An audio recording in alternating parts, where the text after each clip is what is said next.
വചനത്തിന്റെ മൂന്നാം ദിന സന്തോഷത്തിനാണല്ലോ നാം എല്ലാവരും. അപ്പോൾ നമുക്ക് ഏസ്ലി ചേച്ചിയെ വചനങ്ങൾ പങ്കുവെക്കാനായി ക്ഷണിച്ചാലോ? ഞാൻ ഏസ്ലിൻ മേരി. ഉണ്ണീശോയുടെ ജന്മദിനത്തിനായി ഒരുങ്ങുന്ന മൂന്നാം ദിനത്തിൽ എല്ലാ ദമ്പതികളെയും പുൽക്കൂട്ടിലെ ഉണ്ണീശോയ്ക്ക് നമുക്ക് സമർപ്പിക്കാം. ദമ്പതികളുടെ ദാമ്പത്യ ജീവിതവും കുടുംബജീവിതവും വിശദീകരിക്കാനുള്ള വചനത്തിന്റെ ടിപ്സുമായിട്ടാണ് ഞാൻ നിങ്ങൾക്ക് മുമ്പിൽ എത്തിയിരിക്കുന്നത്. ജോഷുവ 24:15.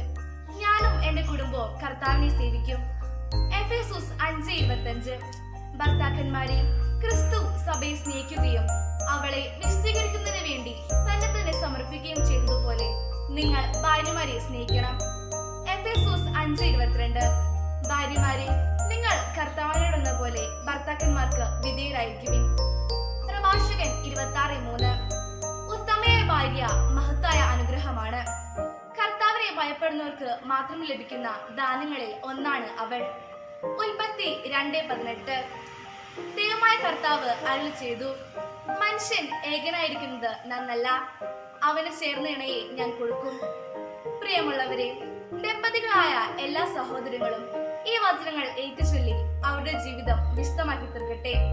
വചനം നിങ്ങളുടെ ജീവിതങ്ങൾക്ക് ശക്തി പകരട്ടെ എന്ന് ആശംസിക്കുന്നു. ഈശോ നിങ്ങളെ അനുഗ്രഹിക്കട്ടെ.